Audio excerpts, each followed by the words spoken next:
Tahun 2005 kami berada di Teheran dan Qum. Saya amati pelajar Indonesia di sana, waktu itu jumlahnya 150 orang di Teheran dan Qum. Ketika jamuan makan dengan duta besar Indonesia di Teheran, Bapak Samsul Bahri kalau tidak salah itu, pernah jadi menteri kalau tidak salah. Kami mengatakan kepada beliau, Pak Duta, Pak Dubes, Iran ini dulu adalah ahli sunnah wal jamaah. Banyak ulama-ulama Iran yang ahli sunnah wal jamaah dan akrab sampai sekarang dengan Indonesia. Sebut misalnya siapa? Imam Al-Ghazali, baru disebutkan tadi. Itu orang Iran itu. Lahir di Tus dan wafat di Tus. Tus itu di mana? Di Khorasan. Khorasan mana? Sekarang namanya Mashhad. Orang Iran. Pesantren juga kenal kitab namanya Al-Muhadzab lil Imam Asy-Syirazi. Orang mana? Orang Iran. Madhab Syafi'i. Pesantren juga kenal namanya kitab Khilyatul Auliya karya Imam Al-Isfahani dari Isfahan. Mana itu? Iran. Tapi ketika pada abad ke-16 dinasti Safawiyah meraih kekuasaan politik, Iran berubah menjadi Syiah. Apalagi setelah revolusi 79 berhasil. Saya berkata kepada duta besar sebagai warning, ya, apa yang terjadi di Iran bisa terjadi di Indonesia kalau orang Indonesia tidak segera waspada terhadap ekspansi Syiah. Ketika di Riau tahun lalu ada pertemuan imam-imam masjid sedunia, kami bertemu dengan imam masjid dari As-Samra di Baghdad. Beliau mengatakan aset-aset ahli sunnah di Irak sudah habis diambil oleh Syiah. Ketika dinasti Safawiyah meraih kekuasaan, Safawiyah bersumpah, hari ini Iran, besok Irak, lusa Damaskus, Syria, dan setelah itu negara-negara Islam yang lain.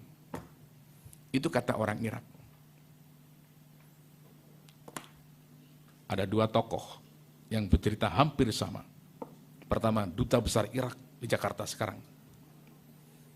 Dengan Ustadz Said Hawa, ada dalam bukunya, Al-Khumainiyah, Jududuha wa Akhtauha.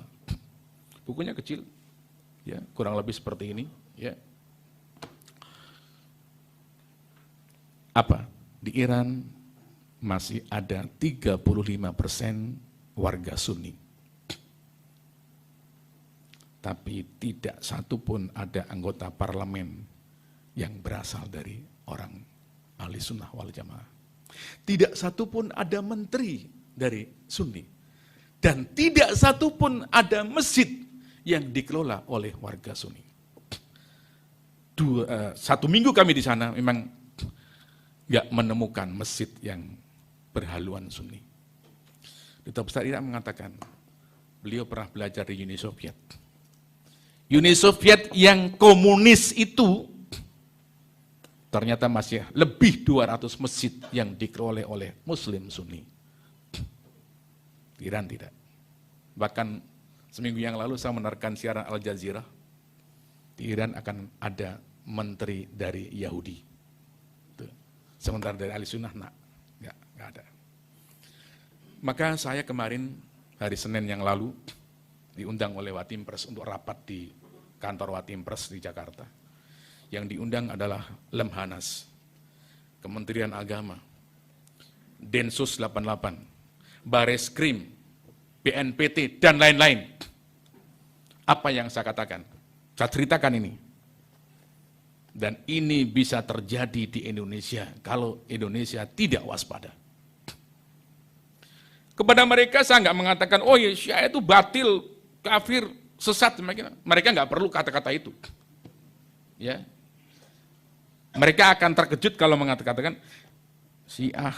Saya mengatakan begini, paham Islam yang dapat mempertahankan NKRI hanya ahli sunnah wal jamaah. Syiah, contohnya Iran. Khawarij, Mu'tazilah, cuma ada dua pilihan. Kamu ikut saya atau kamu saya bunuh.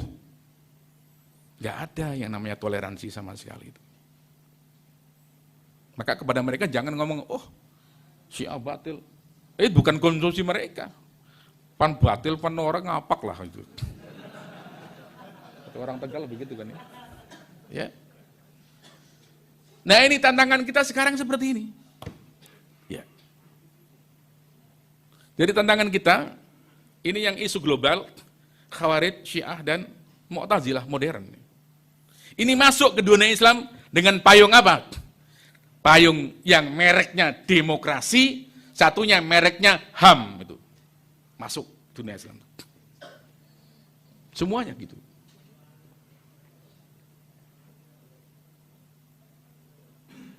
Maka ketika terjadi konflik, katakanlah misalnya ada ahli sunnah di Saudi memerangi Houthi, memerangi yang Syiah, atau ahli sunnah di Yaman, ya, dan itu dibenarkan menurut perspektif Al-Quran. Sebab Al-Houthi yang tadinya cuma Zaidi, setelah belajar beberapa tahun, pulang mengangkat senjata, melawan pemerintah yang sah. Ya, Abdul Rabi Mansur Hadi tadi, Presiden Yaman lari ke Saudi, minta bantuan ke Saudi. Apa yang dalam Saudi Arabia? Damaikan keduanya. Ayo, antara yang diberontak dengan pemberontak, ayo berkumpul damai. Inilah Saudi sebenarnya menerapkan firman Allah, wa in ta'ifatani minal mu'minina qatatalu fa aslihu bainahuma. Islah. Ternyata pihak Houthi enggak mau islah. Maka kembali kepada ayat, fa in baghat ihdahuma 'alal ukhra faqatilul lati tabghi hatta, itu sudah. Maka beberapa yang lalu kami sempat mendampingi Duta Besar Saudi Arabia karena mau konferensi pers. Muncul berita di daerah macam-macam. Mestinya ulama itu nggak usah melibatkan diri dalam konflik. Melibatkan diri perang tidak, tapi mendamaikan, memberikan dukungan moral. Apa ini benar menurut Islam atau tidak, kan itu bagian ulama.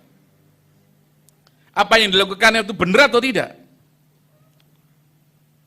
Wa in ta'ifatani minal mu'minina iqtatalu, ada dua kelompok muslim bertarung. Apa bagian ulama? Damaikan. Kalau damai, alhamdulillah dua-duanya. Kalau yang enggak mau berdamai, apa tugas berikutnya? Faqatilul lati fa in baghat idahuma 'alal ukhra faqatilul lati tabghi hatta tafi'a ila amrillah. Sudah. Kalau sudah menjalankan itu, insya Allah sudah enggak ada masalah. Tapi harap diingat,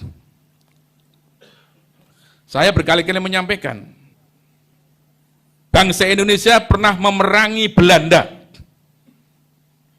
Tadi malam kebetulan di Majelis Syuhada. Syuhada kan simbol daripada perjuangan. Apakah bangsa Indonesia memerangi Belanda karena mereka itu orang putih Belanda? Jawabnya gimana? Bukan kan? Apakah orang Indonesia memerangi Belanda karena Belanda beragama Katolik? Bukan juga. Lalu apa? Karena Belanda menjajah Indonesia. Itu loh. Ini harus tepat mengatakan demikian. Kebetulan tuh saya itu di Istiqlal tuh, Masya Allah, tokoh-tokoh pemimpin dunia sekarang pada berdatangan ke Istiqlal. Kemarin baru dialog dengan Perdana Menteri Norwegia. Kebetulan cewek itu. Dan masih gadis itu. Iya. Iya. Ini hari Selasa insya Allah jam 2 siang. Sekarang ada duta namanya itu. Duta Kebebasan Beragama dari Kanada. Ada duta begitu dari Kanada. Mau ketemu imam besar Masjid Istiqlal. Bukan mau lihat Masjid Istiqlal, dia itu nomor 2 katanya lihat Masjid Istiqlal. Yang betul imam Masjid Istiqlal.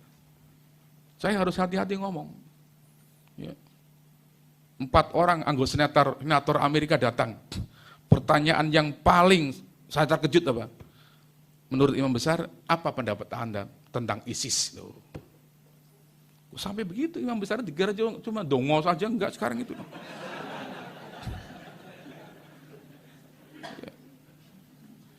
Jadi kalaupun sebutlah misalnya, mudah-mudahan kita nggak akan perang dengan kelompok Islam manapun ya.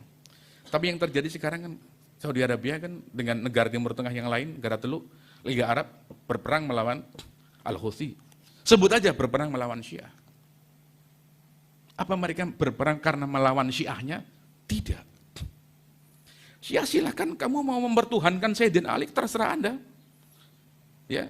Kami membentengi diri, hak kami kan gitu kan. Ya, membentengi anak cucu kami itu hak kami.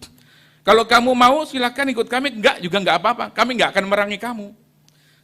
Tapi kalau kamu kemudian menjajah kami, memerangi kami, anarkisme terhadap kami itu akan angkat senjata. Bukan karena kamu Belanda, bukan karena kamu Katolik, tapi karena kamu menjajah Indonesia. Imam Hasyim Asy'ari mengeluarkan fatwa tanggal 23 Oktober 45 karena Belanda balik lagi. Apa motivasi fatwanya? Apa karena Belanda itu kafir? Apa Belanda itu non-muslim? Apa Belanda itu putih? Tidak semuanya. Karena Belanda menjajah negara Indonesia. Mau kembali lagi. Ya. Bahkan dalam kitab-kitab fikih seperti itu kan. Kalau jaraknya masih jauh, masafatul qasr itu masih fardu kifayah. Kalau sudah masuk wilayah masafatul qasr, baru fardu ain. Ya. Jadi ini yang perlu ditegakkan betul. Ya. Jadi sekarang, Masya Allah, kalangan pesantren terutama, dan orang Islam Indonesia pada umumnya itu ditanbih itu enggak mau. Diingatkan, loh saya tahun 87 kok. Saya termasuk orang yang digebukin loh. Ya. Tahun 87. Ya. Waktu itu ya Pak Profesor Rasyidi, Allahyarham, Profesor Ibrahim Hussein, dan waktu itulah ketika ngobrol di rumah beliau, pada saat-saat itu beliau mengatakan Syiah itu lebih berbahaya daripada komunis. Beliau mengatakan tahun 87. Dan terus terang saya belum, kata orang Jogja, belum ngeh waktu itu. Sekarang saya udah mengatakan, oh benar apa yang dikatakan oleh Pak Ibrahim Hussein. Iran sekarang, 35% Sunni, tidak satu pun ada wakil. Tidak satu pun ada menteri, tidak satu pun ada masjid. Bahkan akan ada menteri dari Yahudi. Yaitu. Nah sekarang udah masuk, jangankan ke perguruan, jangankan ke ormas, di NU, di Muhammadiyah, di MUI, kalau belum disebut Syiah, minimal sudah memberikan peluang kepada Syiah, minimal itu. Anda baca sambutan Menteri Agama pada buku yang melawan buku ini. Ya, memberikan lampu hijau kepada Syiah. Itu hanya penafsiran. Ahlussunnah wal Jamaah juga berbeda pendapat dalam masalah penafsiran. Coba, kata-kata itu memberikan peluang lampu hijau. Di pesantren-pesantren sudah masuk. Ya. Di Jawa Timur, di Jombang yang basis NU itu. Sudah ada pesantren yang menyebarkan stiker zakat 1/5, 20%. Sholat cukup 3 kali sehari. Itu dengan stiker modalnya itu. Dan pinter penampilannya kalau beliau tadi mengatakan, ya, la syarqiyah wala gharbiyah, Iran Islamiyah. Siapa yang tidak terkejut? Pak Profesor Rasyidi dulu mengatakan, yang intibah pertama sekali itu dengan revolusi Iran itu adalah Presiden Anwar Sadat. Kata Pak Profesor Rasyidi. Anwar Sadat mengatakan, itu Syiah, hati-hati. Itu Syiah. Tapi orang Indonesia malah ikut mempromosikan. Bahkan ada penulis namanya Abdullah Puar. punya buku tentang revolusi Islam. Wah, dibantah oleh siapa namanya? Yang tinggal di Jatiwangi itu dulu tuh, Ayib Rosidi ya. Wah, di dialog yang satu memuji-muji revolusi Iran. Karena apa? Membawa dan mengibarkan nama Islam. Coba dia menyebutkan revolusi nggak akan laku. Dikobarkan itu. Sekarang Daesh itu, ISIS itu. Kenapa sampai banyak orang terkecoh? Sebab membawa nama negara Islam. NII, DITII, memakai negara Islam semuanya. Mungkin Anda pernah dengar ketika saya di TV One, ILC gitu kan. Saya katakan, kalau cara-cara anarkisme itu merupakan amanat agama Islam, saya mengatakan, tentu Kiai Haji Ahmad Dahlan sudah anarkis lebih dulu daripada kita. Kiai Haji Hasyim Asy'ari akan lebih anarkis lebih dulu dari kita. Mengapa mereka nggak pernah anarkis dakwahnya itu? Tiba-tiba kok muncul Kartosuwiryo mendirikan negara Islam, Darul Islam. Orang bertanya, siapa sih Kartosuwiryo itu? Karto bener, Suwir ada. Ya, Suwiryo. Ternyata saya tanya-tanya itu adalah pecahan dari TNI sebenarnya itu. Ya. Kalau yang mendirikan negara Islam misalnya, apakah Pak Nasir, Pak Syekhu, Pak Idham Khalid, mungkin orang akan respon gitu kan. Di Lampung tiba-tiba muncul negara Islam Indonesia mendirikan Warsidi. Loh baca bismillah aja nggak bisa. Ternyata itu semuanya adalah sebuah rekayasa. Belakangan ada komando jihad. Apa itu komando jihad? Itu sebuah rekayasa. Dan itu semuanya pesanan-pesanan asing semuanya itu. Ya. Ini yang perlu diwaspadai. Masya Allah. Saya ini termasuk dekat dengan jenderal-jenderal, Pak. Dekat dengan jenderal polisi, jenderal militer. Mereka sering ngobrol dari hati ke hati pada saya itu. Minggu lalu di Pekalongan dengan mantan jenderal polisi. Dia kan sudah pensiun. Kalau udah pensiun berani ngomong dia itu. Waktu jadi belum pensiun nggak berani ngomong, dipecat nanti itu. Apa dia bilang? Pak, agen Amerika itu di semua lini ada di Indonesia. Anda jangan kira kalau yang namanya agen Amerika itu adalah orang yang berkulit putih, tidak. Ya. Kulitnya sawo mateng, rambutnya hitam, hidungnya pesek gitu. Itu di semua lini, di pemerintahan sampai masuk partai. Sampai di kabinet, di DPR, kata jenderal polisi, itu ada semuanya. Jangan-jangan di sini juga ada gitu loh. Ya. Ya, itu. Ini yang saya katakan, ini membahayakan NKRI. Ya. Atau membahayakan PBNU lah gitu. Nah sekarang kan ada sebutan kan, ya apa 4 pilar kebangsaan itu kan PBNU itu. Pancasila, Bhinneka Tunggal Ika, NKRI dan Undang-Undang Dasar 45. Jadi kalau kita kepingin utuh, pegang terus PBNU itu. Iya kan?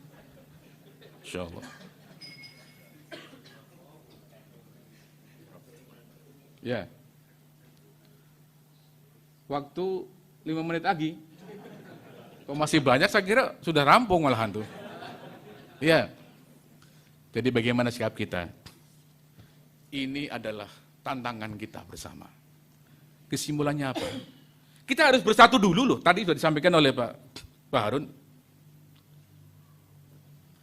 Perbedaan-perbedaan antara NU Muhammadiyah, antara Wahabi NU, itu perbedaannya nggak akan yang prinsip. Saya sampai akhirnya tertarik nulis buku ini, Pak.